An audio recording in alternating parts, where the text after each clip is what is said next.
Hello everyone, I've made a video on how to magnetize your Warhammer 40,000 Space Marine Gladiator and or Impulsor. Now the most important thing we'll actually need, of course, are the magnets themselves. What I use for these jobs that don't require too much strength are just 1/16 by 1/32 N52s, and I usually get them from K&J Magnetics, but that's up to you. And you can see at the bottom there just how small these little guys are. And sometimes I will use the 1/8 inch by 1/32. You can see it really is a very large size difference. But more often than not, you're not going to need this much strength. And also more often than not, you're not going to find many spaces that will actually be big enough for you to use that diameter magnet. And just for scale reference, a lot of you might be asking, well, can I just go to Home Depot or wherever and get, some of those prepackaged magnets? This is the magnet that we use, the 1/16 by 1/32. All right, and this is your average size magnet that you're going to find at the Home Depot. So as you can see, there's a massive, massive size difference. So these may look small when you see them at your store, but they are going to be insanely large for your job. This is the back of the crew compartment for the Impulsor, for the Gladiator. This is the back of the open top Impulsor, and they do not fit on top of each other. So if you put one down, you're stuck. That's it. So that was my first order of business when I was gonna, try to figure out how I was gonna do this project. So what I did was I placed 4 magnets on the top. One here, one here, one here on the side, and one here on the other side. And where this corresponds with the Gladiator top are here and here, and one on these sides there.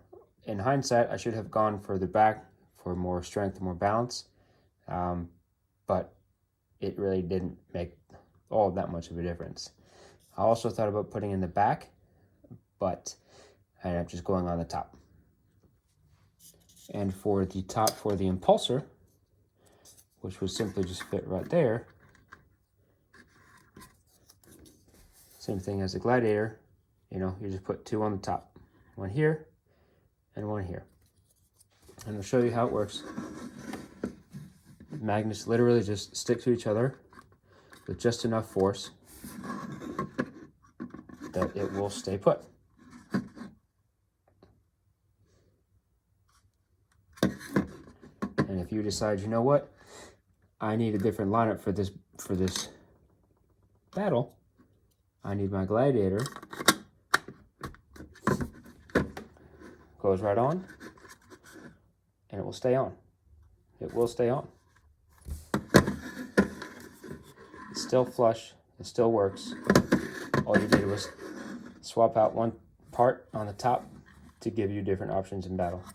And you can't really hear it all that well, but it does click just enough.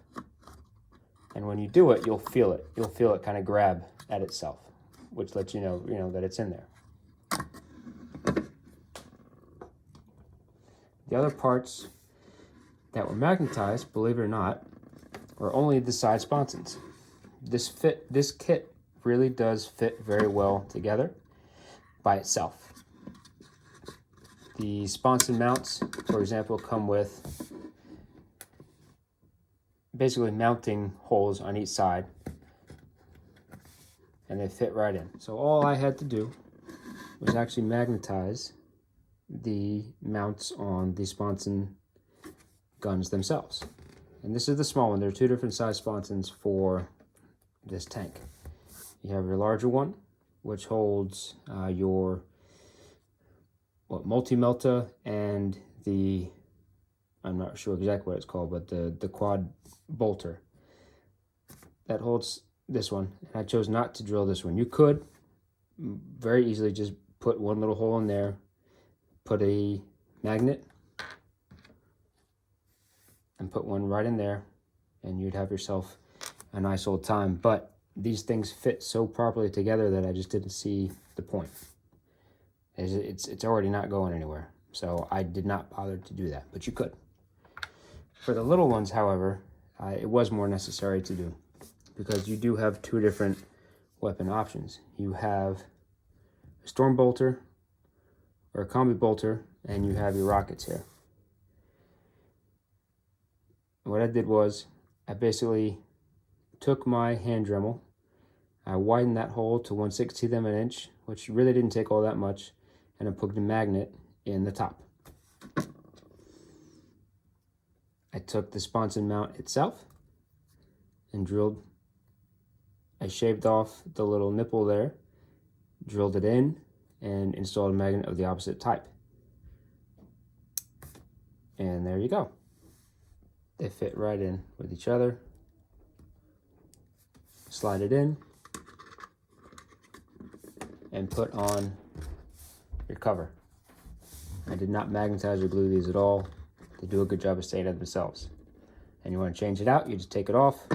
You don't even need to take it off if you want to change the weapon itself. You just take off your bolter, plop on your rockets, and you're all set. And it's that easy. Now, one note about the main gun, or whichever main gun you choose to use. I did not magnetize the turret or the main gun at all. This thing is just so snug, especially when you put a coat of paint on there, there's just no need. So when you see, you put in your main gun into the turret, put your bottom on,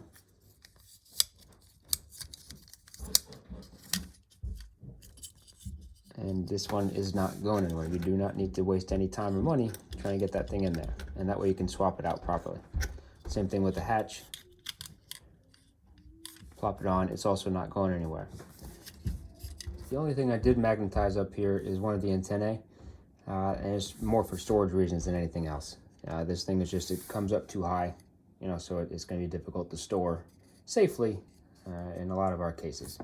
So I just drilled a tiny little hole, as you can see, put in one little magnet, comes on and off for easy storage. So just to recap here, it really is an easy unit to, you know, kill two birds with one stone, if you will. You have a Gladiator when you buy the box. Take that off. Give yourself 4 little magnets here. 1, 2, 3, 4.